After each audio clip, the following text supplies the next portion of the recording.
नमस्कार दोस्तों, कैसे हैं आप सभी। उम्मीद करते हैं आप सभी लोग अच्छे होंगे और आपकी फैमिली भी अच्छी होगी। आज की कहानी शुरुआत करने से पहले आप लोगों से रिक्वेस्ट है कि यदि आप इस चैनल पर पहली बार आए हैं तो चैनल से जुड़िए, चैनल को सब्सक्राइब कर लीजिए। चूंकि ये चैनल न्यू है और आप सभी लोग के सपोर्ट और प्यार की आवश्यकता है ताकि इस चैनल के माध्यम से लगातार हम आपके लिए क्राइम से संबंधित स्टोरी लाते रहें। तो चलिए कहानी की शुरुआत करते हैं। दरअसल कुछ आवारे कुत्ते गटर के पास पड़े एक पॉलिथीन को बार बार नोच रहे थे और देखते देखते वहां आवारा कुत्ता का जो है जमावड़ा हो जाता है और उस पॉलिथीन पर सभी आवारे कुत्ते जो है टूट पड़ते हैं, उसको नोचना शुरू करते हैं। और ये देखकर वहां आसपास के जो लोग थे उनको लगता है कि आखिर कुत्तों को ये गटर में क्या मिला है ऐसा, जो कि सारे कुत्ते इतने लगे हुए हैं।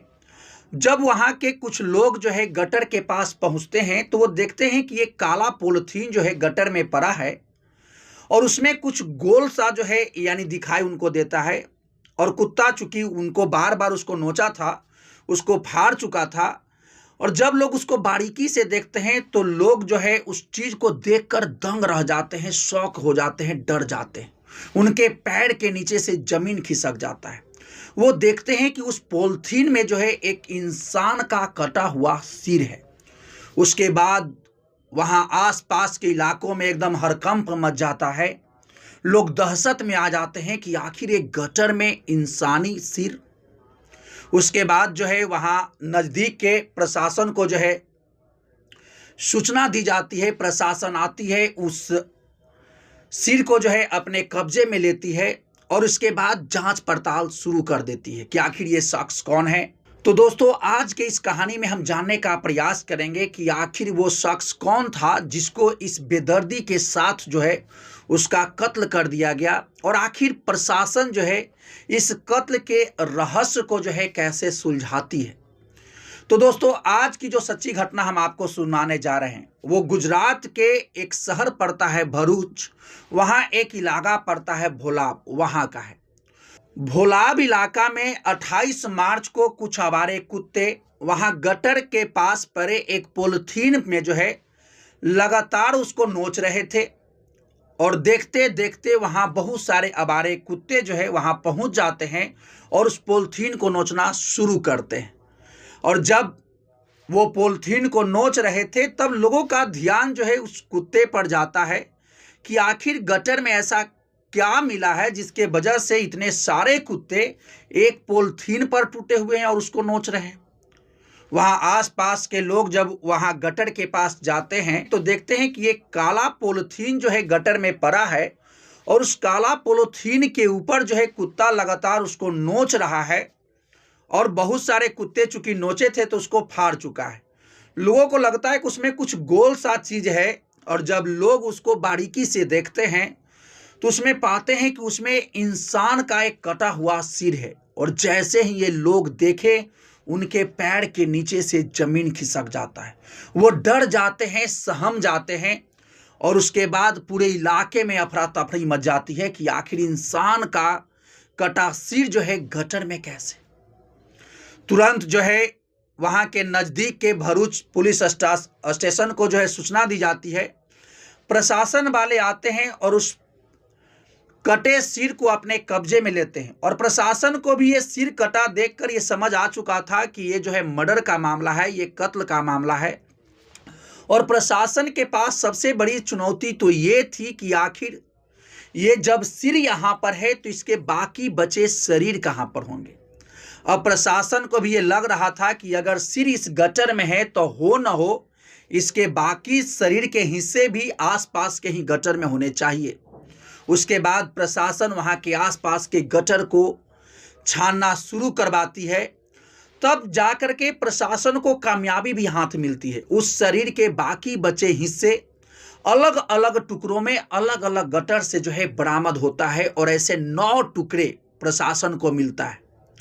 अब जब 9 टुकड़े प्रशासन को मिला उसके बाद प्रशासन के पास सबसे बड़ी समस्या तो अब ये थी कि ये पहचान किया जाए कि आखिर ये मरने वाला शख्स जो है कौन है। अब प्रशासन उस शरीर के 9 टुकड़ों को असेंबल करती है और ये देखने का प्रयास करती है कि क्या इसके शरीर से कोई ऐसा क्लू मिल सकता है। तो जब प्रशासन उसके शरीर के टुकड़े को बारीकी से जांच कर रही थी तो प्रशासन को एक कामयाबी हाथ लगती है और उसके शरीर पर एक टैटू बना हुआ दिखाई देता है और उस टैटू में लिखा हुआ था सचिन। अब प्रशासन को यह समझ में आ चुका था कि इंसान जो है टैटू किसके नाम से बनाता है, या तो वो अपनी गर्लफ्रेंड के नाम से या भगवान के नाम से या तो अपना नाम लिखवाता है। अब प्रशासन को ये लग चुका था कि ये इंसान का जो है नाम जो है जो मरा है उसका नाम सचिन है, क्योंकि ये पुरुष है तो ये अपना नाम ही लिखवाया होगा। अब प्रशासन को एक बात तो हाथ लग चुका था कामयाबी कि मरने वाला का नाम जो है सचिन है, और प्रशासन वहां के आसपास के जितने भी पुलिस स्टेशन थे उसमें ये मैसेज पहुंचवाती है कि आखिर हाल के दिनों में कितने ऐसे गुमशुदगी का रिपोर्ट लिखवाया गया है जिसमें जो कि सचिन के नाम से है। अब जब सभी पुलिस स्टेशन में ये खबर पहुंचाती है, इसमें भी प्रशासन को एक कामयाबी हाथ लगती है।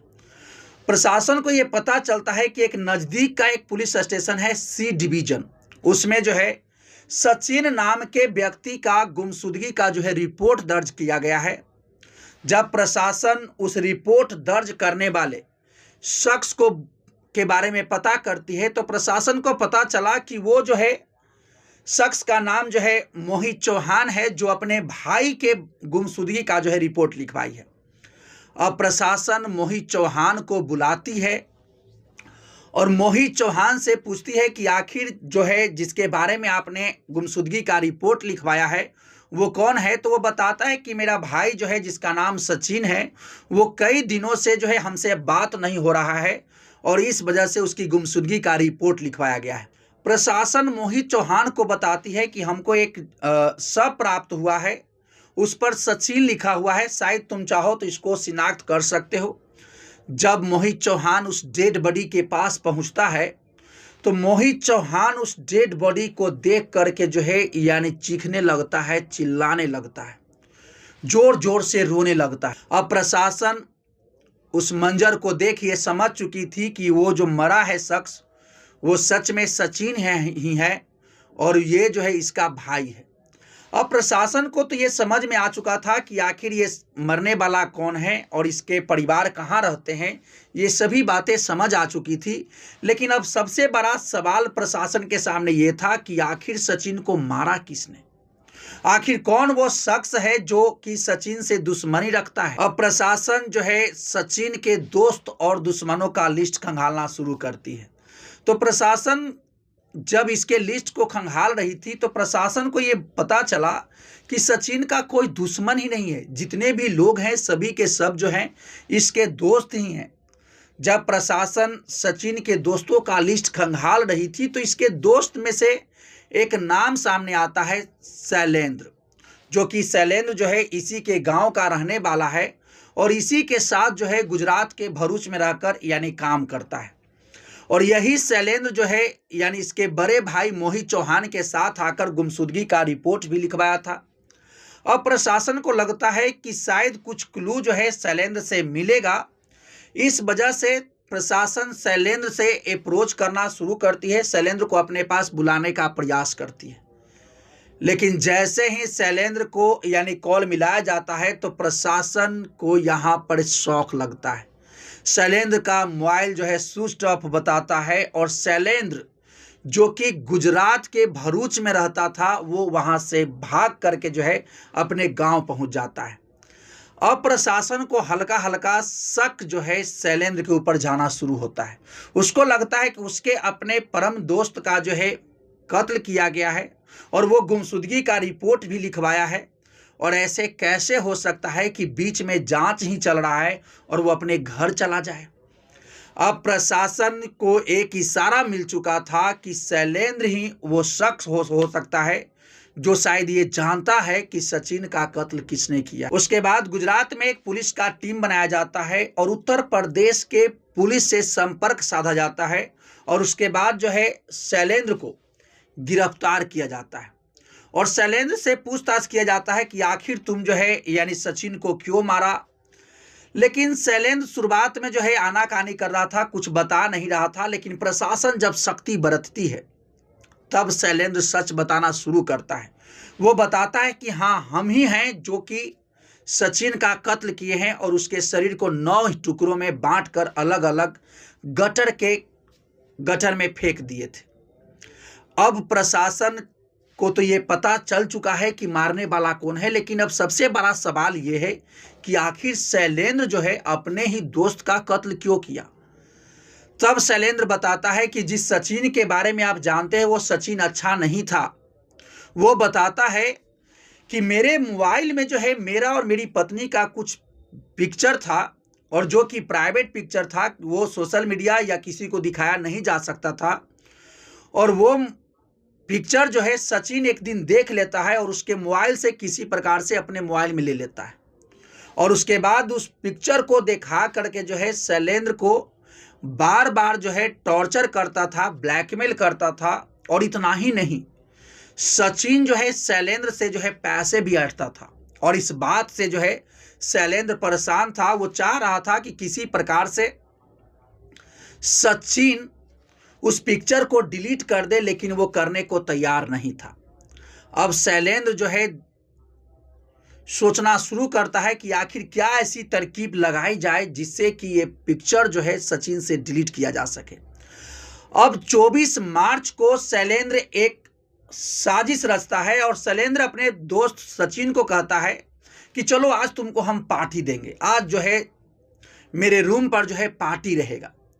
सचिन चूंकि दोनों बैचलर ही रहते हैं, सचिन और शैलेंद्र दोनों जो है शैलेंद्र के रूम पर जो है पार्टी करते हैं और खूब मस्ती से खाना पीना खाते हैं। और उसके बाद सचिन को जो है नींद आने लगती है। सचिन सोने का प्रयास करता है, लेकिन उसी बीच शैलेंद्र जो है सचिन का मोबाइल लेकर जो उसका पिक्चर उसके मोबाइल में था उसको डिलीट करने का प्रयास करने लगता है। लेकिन जब शैलेंद्र पिक्चर डिलीट करने ही वाला था, उसी बीच जो है सचिन का नींद खुल जाता है और वो शैलेंद्र को बोलता है कि तुम मेरे मोबाइल को क्यों छुआ। और इस बात को लेकर के दोनों में बकझक होता है, लेकिन शैलेंद्र जो है फिर से उसको कहता है कि भाई मेरा फोटो डिलीट कर दो, लेकिन वो डिलीट नहीं करता है। और इस बात को लेकर दोनों में बकझक होता है, ये लड़ाई में बदल जाता है। और तुरंत जो है शैलेंद्र किचन में जाता है और वहां से चाकू लेता है और लगातार ताबड़तोड़ सचिन के ऊपर प्रहार करता है और उसको मौत की घाट सुला देता है। 24 मार्च की रात जो है सचिन की आखिरी रात हो जाती है।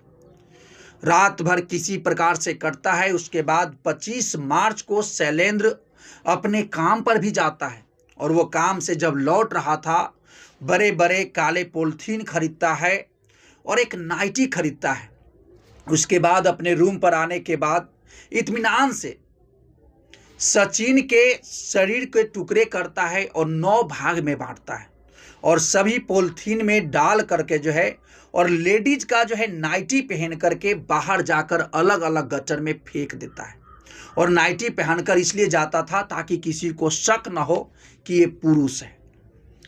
अब चूंकि उसको मार चुका था, अलग अलग गटर में फेंक चुका था और किसी को शक भी ना हो कि सचिन मर चुका है, इस वजह से सचिन का मोबाइल जो है वो अपने पास ही रखता है। और जब सचिन के परिवार वाले सचिन के मोबाइल पर कॉल करते तब शैलेंद्र जो है उस कॉल को काट देता था और मैसेज के जरिए यानी उससे बात करता था। और 2 दिन 3 दिन इसी प्रकार से चला। और जब परिवार वालों को लगा कि आखिर सचिन से बात नहीं हो पा रही है, उसके बाद परिवार वाले बौखला जाते हैं।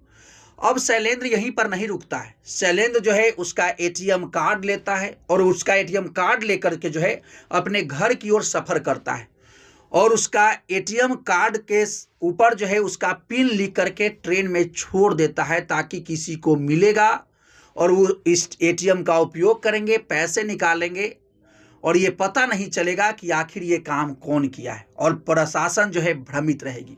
इतना साजिश जो है शैलेंद्र रचता है, लेकिन इसके बावजूद जो है शैलेंद्र पकड़ा जाता है। सोचिए, एक दोस्त जो कि अपने ही दोस्त को 9 टुकड़ों में काट देता है।